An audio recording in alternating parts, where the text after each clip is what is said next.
नमस्कार दोस्तों, unprofessional education पर आप सभी का स्वागत है। This is me Rajeev Ranjan Singh. यह मेरा शॉर्ट इंट्रोडक्शन है। यहाँ पर आप मेरे बारे में पढ़ सकते हैं। दोस्तों, हम लोग इस वीडियो सीरीज में क्रांत पब्लिकेशन की बिहार जनरल नॉलेज की बुक कवर कर रहे हैं। तो अब तक हम लोगों ने दो इम्पॉर्टेंट सेक्शन ऑफ हिस्ट्री यानी कि एंशिएंट हिस्ट्री और मिडाइवल हिस्ट्री यानी कि प्राचीन इतिहास बिहार की, और साथ ही साथ जो मिडाइवल हिस्ट्री यानी कि मध्यकालीन है इतिहास बिहार की, ये दोनों कवर कर चुके हैं। और आज से हम लोग मॉडर्न की शुरुआत करने वाले हैं, यानी कि आज से हम लोग मॉडर्न हिस्ट्री ऑफ बिहार प्रारंभ करेंगे। Modern history of Bihar exam को लेकर के, अगर एग्जाम के दृष्टिकोण से बात करें तो मॉडर्न हिस्ट्री ऑफ बिहार ये सबसे ज्यादा इंपॉर्टेंट सेक्शन है।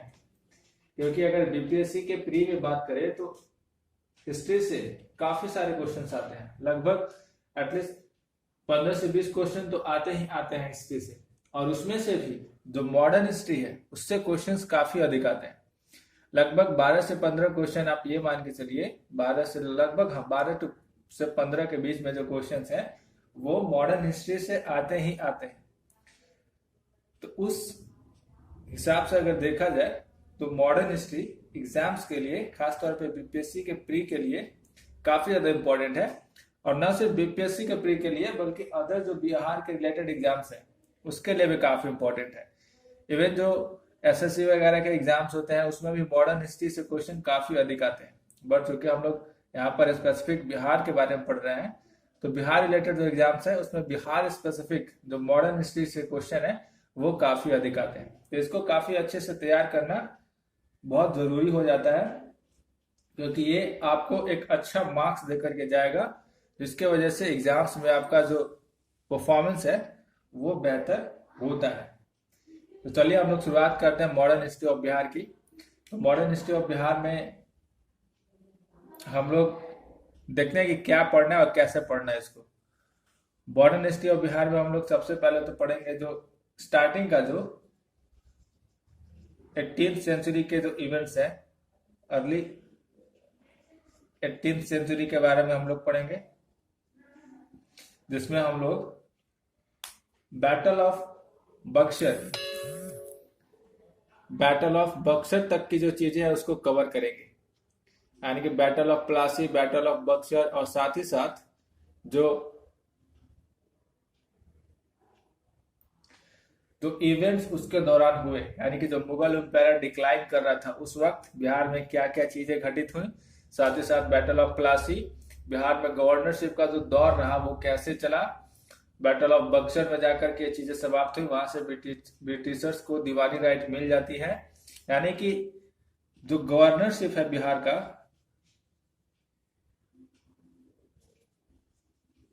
यहां से लेकर के हम लोग ब्रिटिशर्स को जब तक दीवानी राइट मिलती है तब तक के बारे में पढ़ेंगे।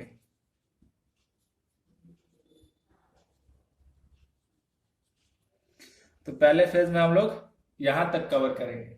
उसके बाद जो दूसरा पार्ट होगा इसका, उसमें हम लोग जितने भी अपराइजिंग्स हुए हैं, जितने भी ट्राइबल रिवॉल्ट हुए हैं उसके बारे में पढ़ेंगे। सेकेंड पार्ट में हम लोग जितने भी सिविल रिवॉल्ट हुए हैं, सिविल कह लो, ट्राइबल कह लो, रिवॉल्ट्स हुए हैं, इसको बारे में पढ़ेंगे। लाइक चेरो रिवॉल्ट हुआ है, उसके अलावा संथाल रिवॉल्ट हुआ है, उसके अलावा ताना भगत रिवॉल्ट है, काफी सारे रिवॉल्ट हुए हैं इस दौरान में, उसको पढ़ेंगे। तमार रिवॉल्ट है, तो काफी सारे रिवॉल्ट्स, वहाबी मूवमेंट है, दुनिया रिवॉल्ट है, तो काफी सारे रिवॉल्ट्स इस दौरान जो है बिहार में हुए हैं, तो हम लोग उसको पढ़ेंगे। वो अपराइजिंग, कोल है, संथाल है, काफी सारे हैं, तो एक एक करके हम लोग काफी डिटेल में इनको कवर करेंगे। तो दूसरे पार्ट में हम लोग सिविल ट्राइबल्स, रिवॉल्ट्स, इन सारे चीज को पढ़ेंगे। उसके बाद फिर हम लोग 1857 का रिवॉल्ट पढ़ेंगे। 1857 रिवॉल्ट, अब 1857 रिवॉल्ट को हम लोग एज अ नेशन वाइड, यानी कि जो पूरा नेशन वाइड रिवॉल्ट हुआ है उसके बारे में हम लोग जिक्र नहीं करेंगे, बल्कि हम लोग स्पेसिफिक बिहार को लेकर के कवर करेंगे हम लोग। और 1857 रिवॉल्ट के बाद हम लोग इसमें देखेंगे आपका नेशनल मूवमेंट या फिर फ्रीडम मूवमेंट कहिए, फ्रीडम मूवमेंट लिखते हैं, फ्रीडम मूवमेंट इन बिहार। यानी कि फ्रीडम मूवमेंट के दौरान जितने भी इम्पोर्टेंट इंसिडेंसेस हुए उसमें बिहार का क्या रोल हो। इसमें हम लोग चंपारण के बारे में पढ़ेंगे, जो चंपारण सत्याग्रह हुआ था। उसके अलावा इंडिविजुअल सत्याग्रह है, साइमन कमीशन के दौरान जब उसका लिए विरोध चल रहा था तो उसमें बिहार का क्या रोल है, सिविल डिसोबीडियंस के दौरान बिहार में क्या रोल रहा है। उसके अलावा इंडिपेंडेंस के दौरान बिहार में क्या हुआ, और साथ ही साथ जो मॉडर्न बिहार का क्रिएशन है उसके बारे में बात करेंगे हम लोग। इसमें तो सबसे इम्पोर्टेंट आपका पीजेंट मूवमेंट है, पीजेंट मूवमेंट के बारे में बात करेंगे। तो ये सारी चीजें हम लोग फ्रीडम मूवमेंट में कवर करेंगे। तो ये 4 पार्ट है, 4 सेक्शन में हम लोग modern India, modern history of Bihar को कवर करने वाले हैं। एंड इसमें लगता है कि लगभग 8 से 10 लेक्चर्स लगेंगे। 8 से 10 लेक्चर में ये पूरा का पूरा modern history of Bihar complete हो जाएगा। इसमें तो आज तो हम लोग ये पूरा का पूरा टॉपिक कंप्लीट कर जाएंगे। ये एक लेक्चर का क्लास है, उसके बाद ये भी एक लेक्चर का क्लास है। ये दोनों तो एक लेक्चर में खत्म हो जाएंगे, बट ये जो है लंबा चैप्टर है। इसमें मेरे हिसाब से कुछ नहीं तो कम से कम 4 से 5 लेक्चर्स इसमें लगने वाले हैं, और इसमें भी एटलीस्ट कम से कम 3 से 4 लेक्चर तो लगेंगे ही लगेंगे। तो सारे मिला जुला कर लगभग 8 से 10 लेक्चर्स अभी और इसमें होने हैं। इसमें 8 से 10 लेक्चर में पूरा का पूरा जो मॉडर्न हिस्ट्री ऑफ बिहार है वो हम लोग इसमें कवर कर जाएंगे, और कोशिश करेंगे कि समय से, यानी कि जो 27 तारीख को 27 दिसंबर को बीपीएससी प्री का एग्जाम है उसके पहले तक ये सारे जो हम लोग कवर कर लें। तो चलिए देखते हैं, कोशिश तो पूरी रहेगी कि सारी चीजें कवर कर ली जाए एग्जाम आने से पहले तक, और देखते हैं हमारी कोशिश कितनी कामयाब होती है।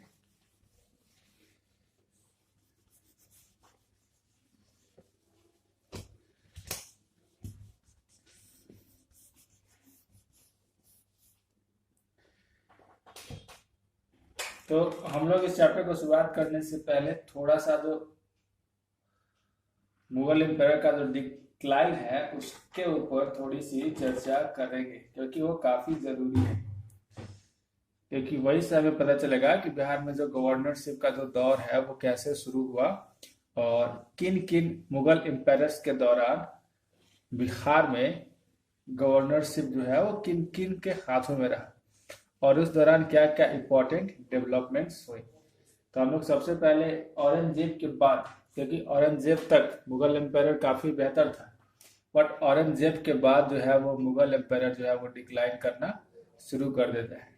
तो हम लोग यहाँ पर एक टाइमलाइन बनाएंगे जिसमें औरंगजेब के बाद के जो मुगल एम्पायर्स हैं उसके बारे में हम लोग चर्चा करेंगे।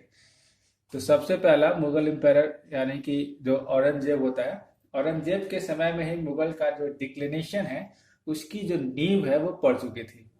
औरंगजेब का जो इनटॉलरेंस पॉलिसीज थे हिंदूज के खिलाफ, हिंदू राजा के खिलाफ, उसी से लगभग जो मुगल एम्पायर का डिक्लिनेशन था वो वहां से शुरू हुआ। तो जब औरंगजेब के बाद बहादुर शाह का रूल होता है लगभग 1707 से लेकर के 1712 तक, बहादुर शाह का रूल होगा 1707 से लेकर के 1712 तक। ये जो औरंगजेब के समय में जो इनटॉलरेंस और एंटी हिंदू पॉलिसी जितने भी थे उसको वो थोड़ा सा ईज करता है, यानी कि उसको थोड़ा सा रिलैक्स करता है, ये टॉलरेंस की नीति अपनाता है, और ये काफी कोशिश करता है कि जितने भी लॉसेस हुए हैं एम्पायर में उसको कवर किया जाए, और अनफॉर्चुनेटली ये पूरी तरीके से कवर नहीं कर पाता है। और इसी दौरान जो है इसके समय में जो जागीरदार का जो प्रथा है, यानी कि जो जागीर दी जाती है वो काफी ज्यादा जागीर दी गई। उसके अलावा मनसब यानी कि जो हाई रैंक होता है वो देने की बात हुई। तो इसमें काफी ज्यादा जो राजा है, हिंदू राजा है, सिख है उनको हाई मनसब दिया गया, जिसके वजह से इसकी जो ट्रेजरी है उसके ऊपर काफी बर्डन पड़ा और जो बचा खुजा खजाना जो था वो भी लूटने के कगार पर आ गया। तो इन्होंने जो भी बचा था वो भी लुटा दिया। बहादुर शाह जफर के डेथ के बाद प्रॉपर डिक्लिनेशन जो है मुगल रूल का वो स्टार्ट हो जाएगा। बहादुर शाह के डेथ के बाद इनके जो बेटे होते हैं, लगभग 3 इनके बेटे हैं, उनके बीच में पावर स्ट्रगल होता है कि गद्दी किसके हाथ में जाएगी। और उसमें सबसे बड़े लगभग 65 वर्ष की उम्र में, आप समझ सकते हैं कि सबसे बड़ा मतलब अभी कितना पूरा का पूरा जो पीढ़ी है वो नीचे तैयार बैठी होगी। तो 65 साल की उम्र के सॉरी ये 65 साल के तो बहादुर शाह थे जिनको ये गद्दी मिली थी। तो इसके बाद फिर जहादर शाह जो इनके बेटे हैं, जहादर शाह, इनको गद्दी मिलती है, ये आते हैं। बट ये ऐसा नहीं है कि ये अपने दम पर रूल करते हैं। यहाँ से जो भी मुगल एम्पायर होगा वो कोई भी जो रूल है वो इम्पेरल रूल नहीं है। आप यहाँ से सीधा सीधा अगर हम एक शब्द में कहें तो यहाँ से आप इम्पेरल जो रूल है वो समाप्त हो जाएगा। किंग जो है, जो राजा है, महज पीपट बन के रह जाएंगे और असली जो रूल है ये इनके नोबल्स करेंगे। यानी कि जिनके मदद से ये गद्दी जो है वो हासिल करेंगे और उन्हीं का रूल जो होगा फिर इनको फॉलो करना पड़ेगा। और ये जो राजा हैं जिस महज उनके पीपट बन के रह जाएंगे।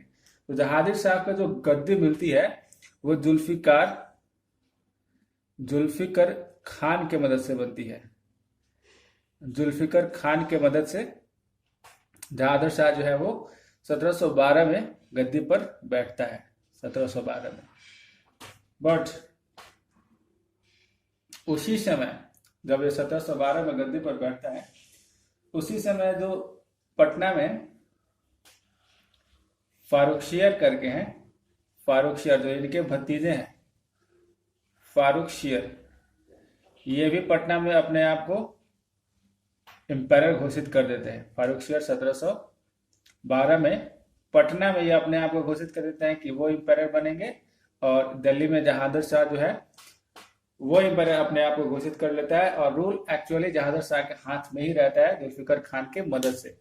बट फारुखशियर ने भी अपने आप को पटना में वहां पर जो एम्पायर है वो घोषित कर दिया होता है। और ये क्वेश्चन भी आता है फारुखशियर के बारे में कि वो मुगल एम्पायर के बारे में बताइए जिन्होंने पटना में अपने आप को एम्पायर घोषित किया था। जुल्फिकार है और वर्ष था 1712। तो 1712 में बोला कि अब हम जो है पटना से ही अपने आप को घोषित कर देते हैं, क्योंकि उस समय ये पटना में था। और फिर फारुखशियर जो है सैयद ब्रदर्स की मदद से, सैयद ब्रदर्स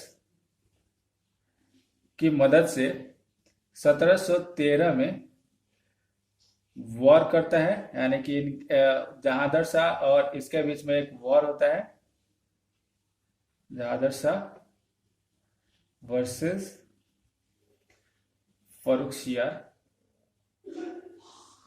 तो इनके बीच में एक वॉर होता है और जिसमें फारुखशियर जो है वो जीत जाता है। यह वॉर रिमेंबर आगरा में होता है। तो आगरा में फिर इनके बीच में वॉर होता है, फारुखशियर जीत जाता है और वहां से फिर गद्दी जो है वो फारुखशियर के हाथ में चली जाती है। यानी कि फारुखशियर का रूल हो जाएगा 1713 से लेकर के उसके बाद। ये मैंने बस ऐसे बताने के लिए लिखा था। अब मैं इसको मिटाता हूँ क्योंकि आगे हमें टाइमलाइन इसको पूरा करना है। तो सैयद ब्रदर्स की वजह से जो नॉवेल्स है उनको खास तौर पे आप याद रखिएगा। जुल्फिकर खान, सैयद ब्रदर्स, फारुखशियर के पीछे है। बट फारुखशियर गद्दी तो मिल जाता है सैयद ब्रदर्स की वजह से और जो रूल है, जो एडमिनिस्ट्रेशन है वो सैयद ब्रदर्स के ही हाथ में रहता है। बट फारुखशियर जो है फिर भी इनके जो रूल है, जो सैयद ब्रदर्स का जो एडमिनिस्ट्रेशन था उसमें हमेशा इंटरफेयर करते रहता था। यानी कि उन्होंने कभी भी ऐसा नहीं हुआ कि सैयद ब्रदर को फ्री हैंड देने की कोशिश की। अब उसके वजह से अक्सर फारुखशियर और सैयद ब्रदर्स के बीच में काफी सारे मनमुटाव होने शुरू हो जाते हैं और ये धीरे धीरे इतना बढ़ जाता है। और जाहिर सी बात है कि जब Syed brothers one of the nobles थे, अब उसके बाद जो बाकी नोबल बचते हैं सैयद ब्रदर्स के अलावा, वो सैयद ब्रदर्स से काफी जेलस होते हैं, जिसकी वजह से वो राजा के साथ मिल करके इनके ऊपर काफी सारे आरोप अक्सर लगाया करते थे। और इन सारी चीजों से परेशान होकर के सैयद ब्रदर ने क्या किया कि फारुखशियर को मार देते हैं, यानी कि इनका डेथ करवा देते हैं और गद्दी से उतार देते हैं। फर्रुखसियार को मार करके हटा देते हैं। ये फर्रुखसियार यानी कि सैयद ब्रदर्स इनको मार करके हटा देते हैं और लगभग यहाँ से वो 3 सक्सेसिव जो माइनर किंग्स होते हैं उनको बिठाते हैं गद्दी पर, सिर्फ और सिर्फ अपने बल के ऊपर। वहां पर 3 अलग अलग जो रूलर्स हैं उनको वो बिठलाते हैं, बट अनफॉर्चुनेटली उनकी भी डेथ होते जाती है और लास्ट में जो रूलर बचते हैं वो है मोहम्मद शाह। मोहम्मद शाह लगभग 1719 में ये गद्दी पर बैठते हैं और 48 तक रहते हैं। तो एट लास्ट मोहम्मद शाह जो कि महज 18 वर्ष के होते हैं, महज 18 ईयर्स के, इनको गद्दी पर बिठा दिया जाता है बाय द सैयद ब्रदर्स। और इसीलिए सैयद ब्रदर को जो मुगल एम्पायर है, जो मुगल हिस्ट्री है, उसमें इनको किंग मेकर के नाम से जाना जाता है। याद रखिए ये इम्पोर्टेंट पॉइंट भी कि सैयद ब्रदर्स है, इनको किंग मेकर बोला जाता है क्योंकि इन्होंने एज अ नोबेल रहते हुए भी लगभग 2-3 राजा को लगातार अपने बल पर बिठाया है मुगल एम्पायर में। सबसे पहले तो फर्रुखसियार, फिर उसके बाद 2 और राजा होते हैं जिनको ये अपने दल पर बिठाते हैं और उसके बाद फिर एक हो जाएंगे मोहम्मद शाह। तो सैयद ब्रदर जो है मोहम्मद शाह को गद्दी पर बिठाते हैं और वापस से अपना एडमिनिस्ट्रेशन जो है वो स्टार्ट करते हैं। सैयद ब्रदर भी काफी सारे चेंजेस लेकर के आते हैं, काफी टॉलरेंस की नीति ये भी अपनाते हैं। बट क्या होता है कि धीरे धीरे मोहम्मद शाह और नोबल्स मिल करके सैयद ब्रदर को ही बिल्कुल अकेला कर देते हैं, किनारे कर देते हैं। जिसके बाद सैयद ब्रदर और इनके बीच में एक वॉर भी होता है जिसमें सैयद ब्रदर्स के तो एक भाई है इनके, उनकी डेथ हो जाती है और दूसरे जो है वो वहां से उनको निकाल दिया जाता है। और ये सारा काम करने के पीछे जो हाथ होता है वो होता है निजाम उल मुल्क। ये भी वन ऑफ द नोबल्स है, निजाम उल मुल्क, जो कि नोबल ही होते हैं। यानी कि निजाम उल मुल्क जो नोबल है ये अपने मिल करके एक अलग गुट बनाते हैं और वो गुट मिल करके जो सैयद ब्रदर्स होते हैं उनको एट लास्ट वहां से फिर हटा ही देते हैं। तो यहाँ से अब जो है मोहम्मद शाह और निजामुल मुल्क का रूल जो है वो चालू हो जाएगा, स्टैब्लिश हो जाएगा। निजामुल मुल्क का फिर बाद में वही हाल होता है, बाद में वापस से इनको भर में इतनी कड़ी नजर रख करके इनको अच्छे से काम न करने देना, इनके काम में लगातार इंटरवेन करते रहना मोहम्मद शाह का, और साथ ही साथ जो नवल्स है वो भी इनके साथ जलस फील करने लगे थे। तो इसके वजह से काफी सारे अक्सर इनके बीच में मनमुटाव, अक्सर कोर्ट में जो है वो निजामुल मुल्क के ऊपर कई सारे आरोप लगते रहते थे। जिसके बाद से निजामुल मुल्क ने जो है वो यहाँ से जो दिल्ली है उसको छोड़ ही दिया और दिल्ली छोड़ करके ये चले जाते हैं हैदराबाद का वहां पर, और वहां पर जाकर के फिर ये हैदराबाद की स्थापना करते हैं और वहां से वो रूल करना स्टैब्लिश करते हैं इंडिपेंडेंट। और मोहम्मद शाह के समय में ही इंडिपेंडेंट रूलर जो है वो पूरे इंडिया में अलग अलग जितने भी रूलर्स हैं, गवर्नर्स हैं, वो अपने आप को इंडिपेंडेंट डिक्लेयर कर देते हैं। और यहाँ से पूरी तरीके से जो रूल है वो पूरी तरीके से एम्पायर जो है वो पूरी तरह से विकसित हो जाता है पूरी तरीके से। सिर्फ और सिर्फ जो पूरा का पूरा मुगल एम्पायर है वो दिल्ली तक सिमट के रह जाता है, वो भी लाल किला तक। और बाकी सारे जो अलग अलग एरियाज है वहां पे जो भी था अपने आप को इंडिपेंडेंट डिक्लेयर कर देता है। मोहम्मद शाह के फिर बीच में एक और रूलर आता है जिनका नाम है अहमद शाह, और उसके बाद में फिर लास्ट में सबसे जो जिसके बाद फिर ब्रिटिश रूल स्टार्ट हो जाता है वो है शाह आलम, जो बैटल ऑफ प्लासी में फिर बैटल ऑफ बक्सर में पार्ट लेते हैं। और उसके बाद फिर यहाँ से जो मुगल एम्पायर है महज एक पेंशनर बन के रह जाएगा ब्रिटिशर्स का, और ब्रिटिशर्स के पेंशन के ऊपर इनका जीवन यापन होगा। और पूरी की पूरी जो सल्तनत है, पूरी के पूरे जो एम्पायर है वो सिर्फ और सिर्फ दिल्ली तक सिमट के रह जाएगी। तो ये हमने थोड़ा सा एक क्रोनोलॉजी जो है वो समझा। अब हम लोग देखेंगे कि अलग अलग गवर्नर्स जो बिहार में अपॉइंट किए गए इनके द्वारा उनकी क्या एक स्टोरी बनती है, एक हिस्ट्री बनती है। तो चलिए अब हम लोग जो है वो बिहार की तरफ रुख करते हैं और स्पेशल बिहार के ऊपर फोकस करते हुए इन सारे रूलर्स को पढ़ते हैं। तो टॉपिक हो जाएगा हमारा बिहार ड्यूरिंग 18th सेंचुरी।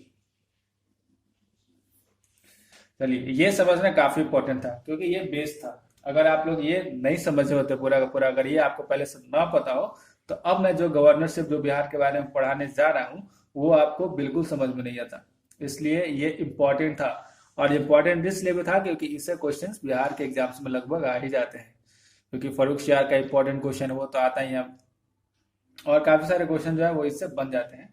इसलिए मैंने सोचा कि इसको भी यहाँ पर थोड़ा सा डिटेल में थोड़ा सा ही समय लेकर के इसको पढ़ा दिया जाए। तो चलिए, जो सबसे पहले इनके दौरान में जो गवर्नर होते हैं वो है अजीम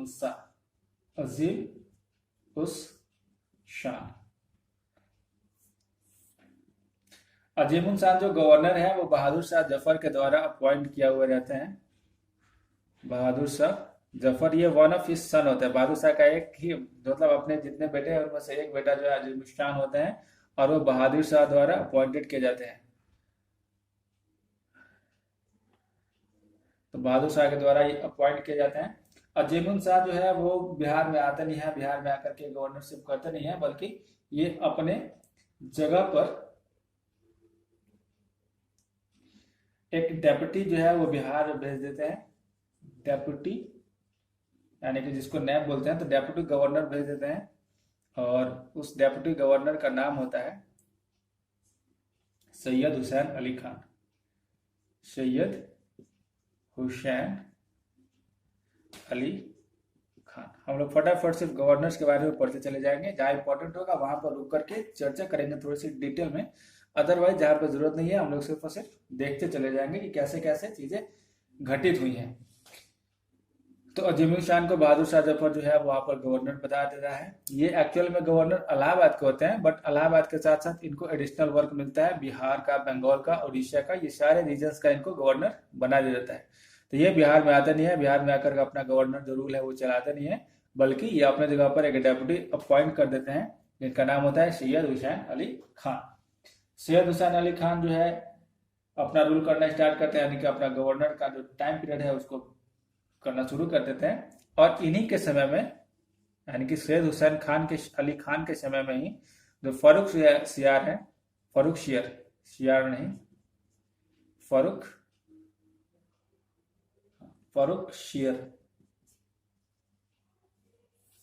फर्रुखसियार वो पटना आते हैं।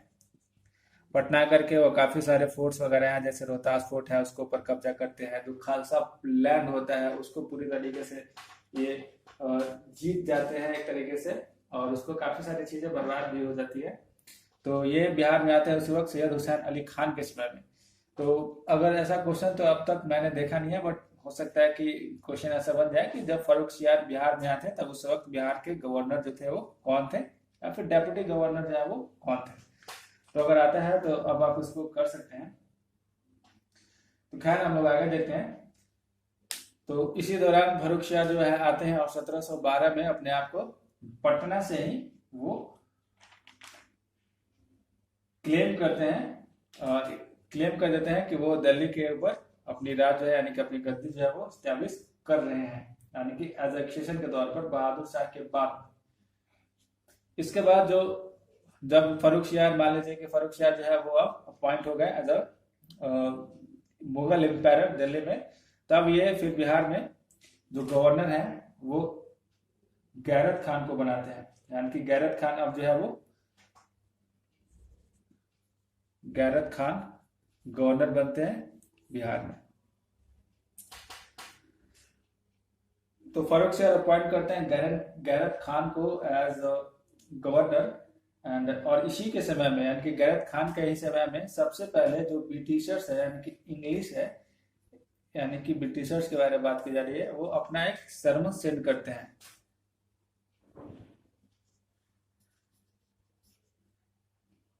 In the imperial court.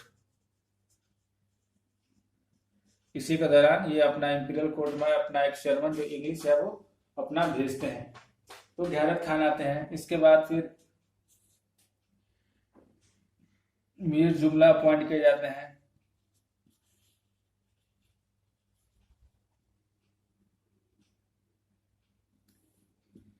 Mir जुमला के बाद हम लोग सिर्फ और सिर्फ यहाँ से चीजें देखते जा रहे हैं कि कैसे कैसे चीजें घटित हुई है। आपको ये सारे नाम जो है ऐसा नहीं एकदम रट रट के याद करना है, बिल्कुल याद नहीं करना है। ये आप बस देखिए कि कैसे कैसे चीजें हो रही है, क्योंकि जब तक आप हिस्ट्री अगर आपको अच्छे से पढ़ना है, अच्छे से समझना है, तो आपको जो इवेंट्स है उसको समझना पड़ेगा, उसकी क्रोनोलॉजी को आपको कनेक्ट करना पड़ेगा कि चीजें कैसे कैसे हुई, सिचुएशंस क्या वहां पे अराइज हुए। जरूरी नहीं है कि हिस्ट्री का मतलब सिर्फ और सिर्फ नाम रट के याद करना है, या फिर जो ईयर्स होते हैं उसको रट रट के याद करना है। नहीं, बिल्कुल नहीं है ऐसा कुछ। आपको इवेंट्स को समझना है, वो इवेंट्स क्या हुए, कैसे डेवलप हुए, क्या उसके कंसिक्वेंसेज हुए, इन सारी चीजों को समझना होता है। और समझने के लिए आपको इवेंट्स कैसे तैयार हो रहा है, कैसे पक रहा है, उसको समझना जरूरी है। तो आप याद रखिए कि ये सारे जो गवर्नर्स के नाम हम यहाँ पे लिख रहे हैं, समझा रहे हैं, इसको याद करने की जरूरत नहीं है। आप बस इसको पढ़िए, हल्का फुल्का दिमाग में रखिए कि ये चीजें ऐसे ऐसे हुई, इनके समय में ये गवर्नर हुए, ये चीजें हुई। तो आप बस उसको बस दिमाग में रखना है, रटना नहीं है बिल्कुल। ये रटने वाली हिस्ट्री नहीं चल रही है यहाँ पे, कोई रटना नहीं है बिल्कुल भी। तो मीर जुमला आते हैं, मीर जमाल, जमाल है, जमला नहीं है। मीर जमला के बाद फखरुद्दौला जो है वो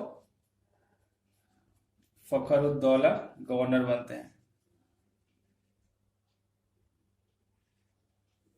लगभग 1727 तक की जो पीरियड है हम लोग वहां पर पहुंच गए। फखरुद्दौला के समय तक बिहार का एक इंडिपेंडेंट स्टेटस है, यानी कि यहाँ तक बिहार का एक इंडिपेंडेंट स्टेटस रहता है। बिहार और बंगाल, इंडिपेंडेंट का मतलब ऐसा नहीं कि मुगल एम्पायर से बाहर, इंडिपेंडेंट का मतलब Bihar as a independent province के तौर पे इसका पहचान होता है। क्योंकि इसके बाद बिहार और बंगाल को एक साथ मर्ज कर दिया जाएगा। कर दिया जाएगा का मतलब कि जो गवर्नर बंगाल का है उसी के अंडर में बिहार को भी दे दिया जाएगा रूल करने के लिए। तो यहाँ से बिहार का तो अपना कोई गवर्नर रहा नहीं, यानी कि बिहार का जो अपना इंडिपेंडेंट स्टेटस था वो यहाँ से समाप्त हो जाएगा। तो ये जो फखरुद्दौला है, ये लास्ट इंडिपेंडेंट गवर्नर होते हैं बिहार के। इसके बाद फिर हम लोग देखते हैं कि कैसे चीजें बदलती हैं।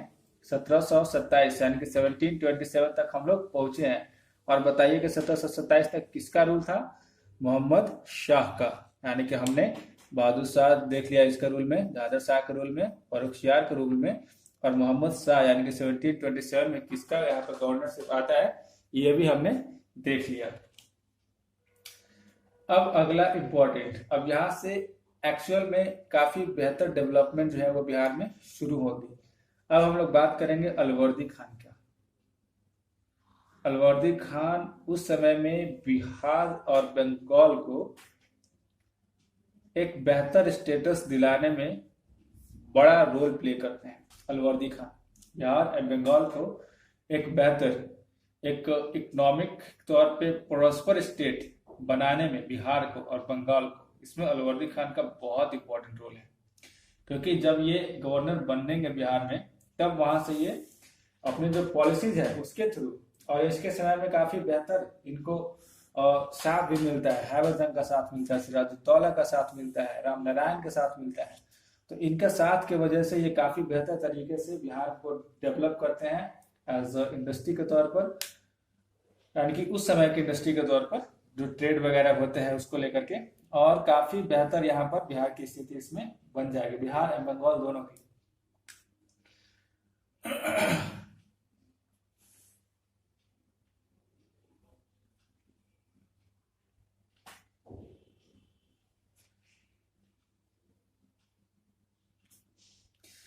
तो इसके बाद मोहम्मद शाह के बाद में दिल्ली पर रूल होता है अहमद शाह का। देखिए यहाँ पर मोहम्मद शाह के बाद में किसका रूल होता है? अहमद शाह का। अहमद शाह का जो नाम है इसका इनका इसको मीर मिर्जा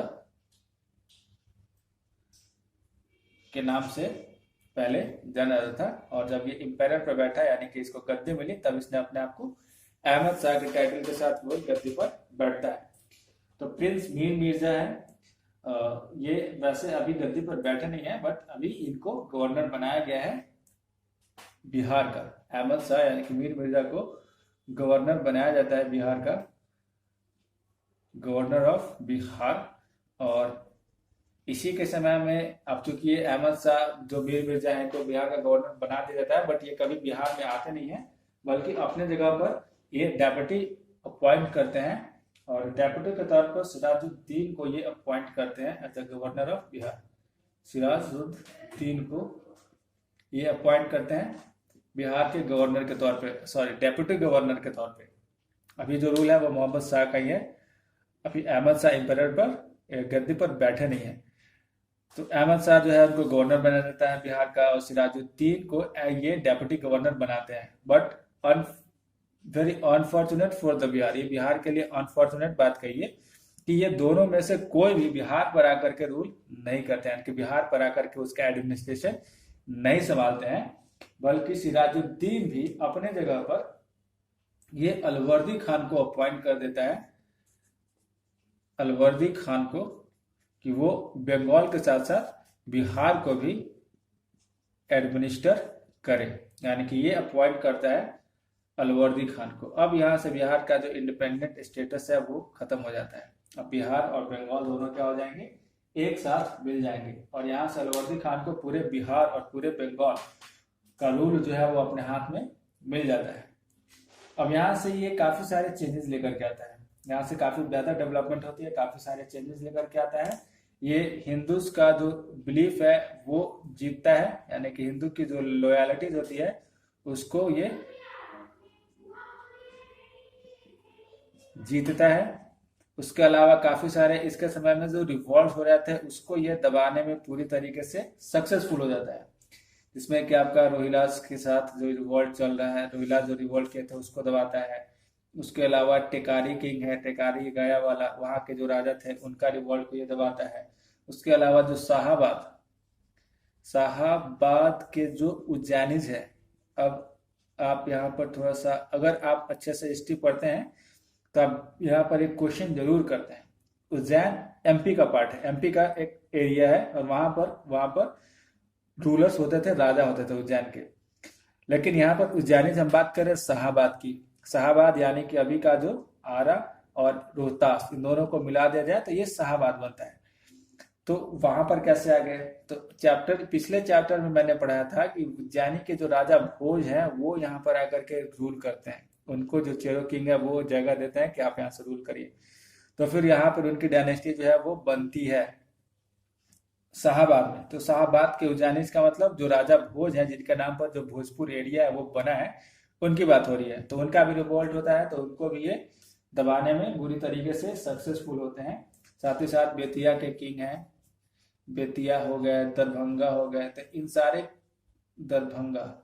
जगहों के जो राजा थे उनकी जो रिवॉल्ट उन्होंने किया हुआ था, इन सारों को सबड्यूड करने में यानी कि दबाने में अलवर्दी खान जो होता है वो सक्सेसफुल होता है। जब सिराजुद्दीन का डेथ होता है तब उसके बाद एक और सिग्निफिकेंट डेवलपमेंट होता है बिहार में। इसको थोड़ा सा मिटा लेते हैं, बात करते हैं सिराजुद्दीन के डेथ के बाद। सिराजुद्दीन का डेथ होता है, सिराजुद्दीन का डेथ होता है, और डेथ से पहले ये सरफराज खान को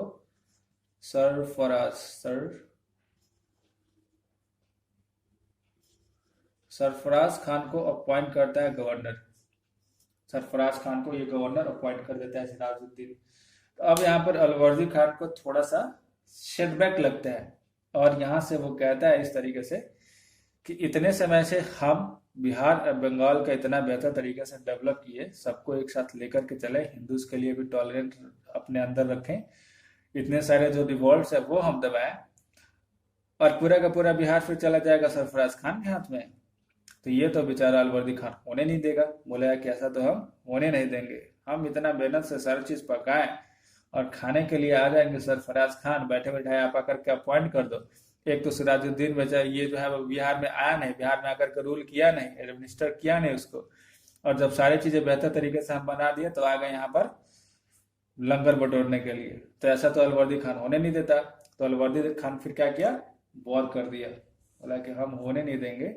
और अलवर्दी खान यहाँ पर एक वॉर करता है, जिसको वॉर ऑफ बैटल ऑफ घरिया बोलते हैं। घरिया जगह है, वॉर होता है जिसमें सरफराज खान को ये हरा देता है। सरफराज खान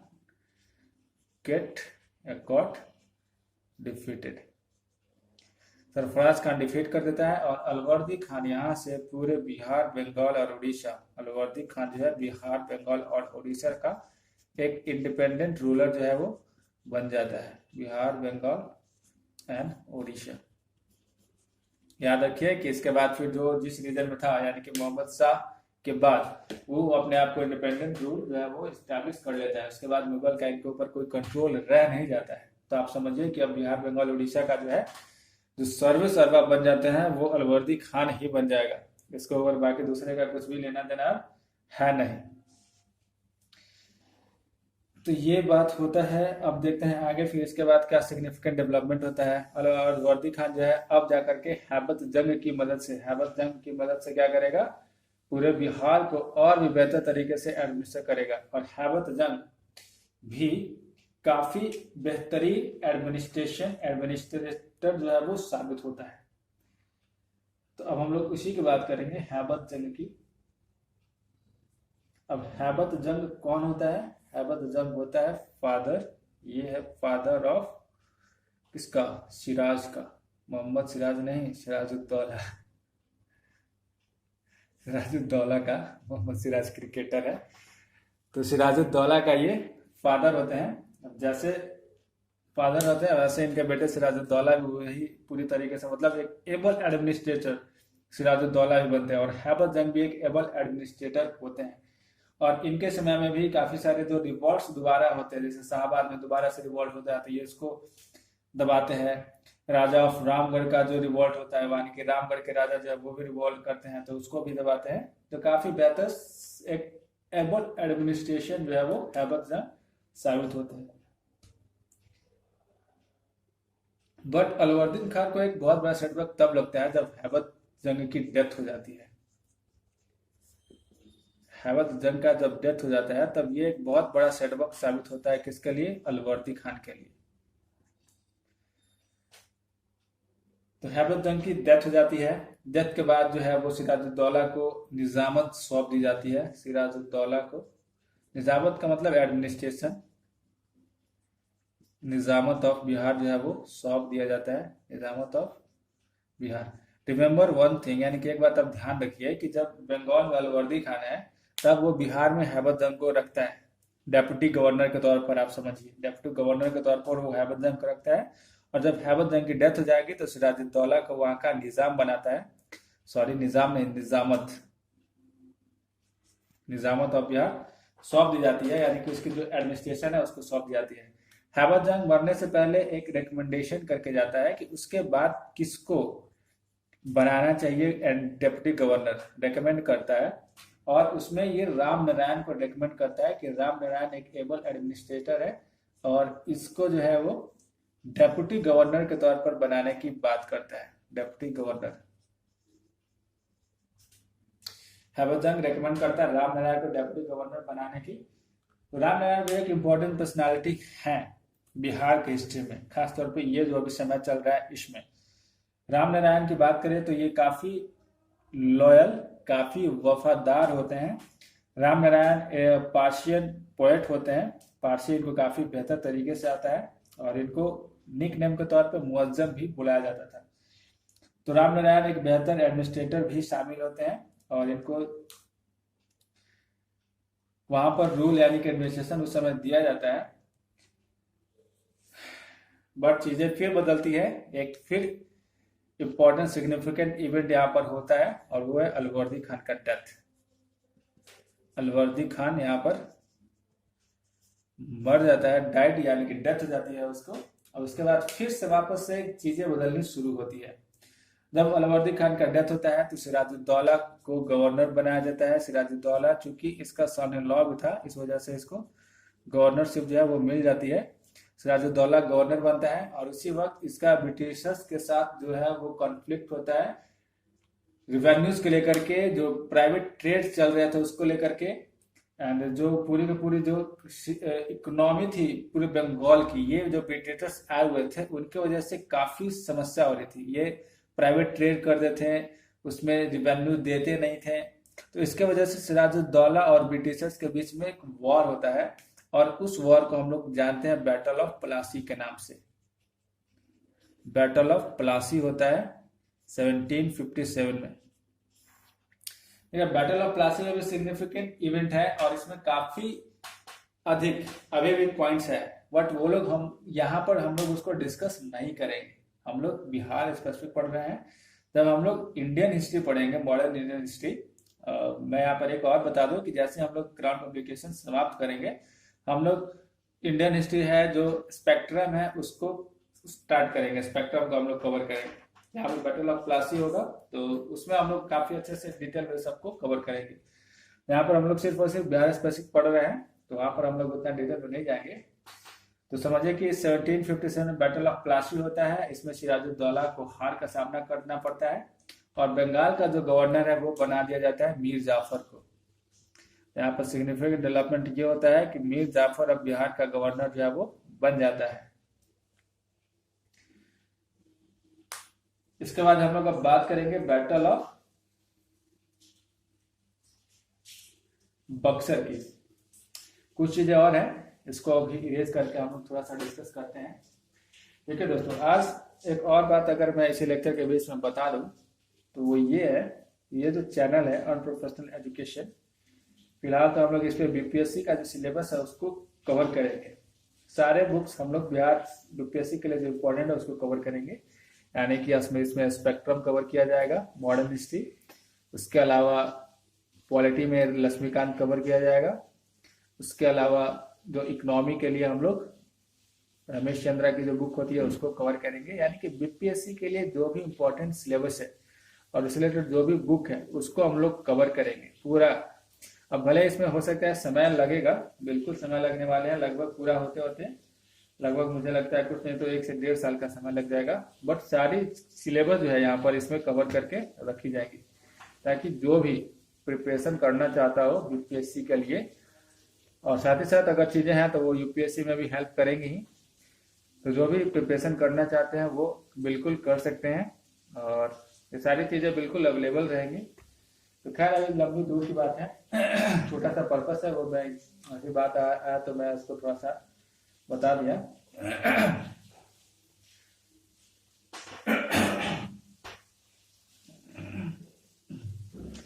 खैर मुझे नहीं लगता कि अभी 37 मिनट्स का ये पूरा का पूरा लेक्चर हो गया है।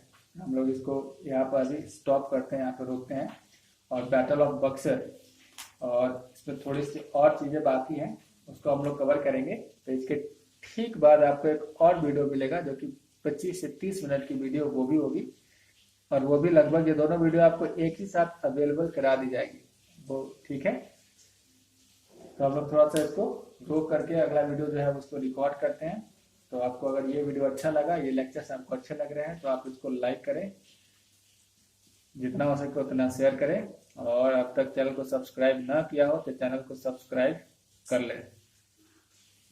तो चलिए मिलते हैं अगले वीडियो में, जिसमें हम लोग battle of Buxar, battle of Plassey, और उसके बाद फिर जो बिहार में डायरकी होता है यानी कि जो डबल रूल होता है उसको भी कवर करेंगे। तो चलिए मिलते हैं अगले वीडियो में, तब तक के लिए नमस्कार, धन्यवाद, शुभ रात्रि।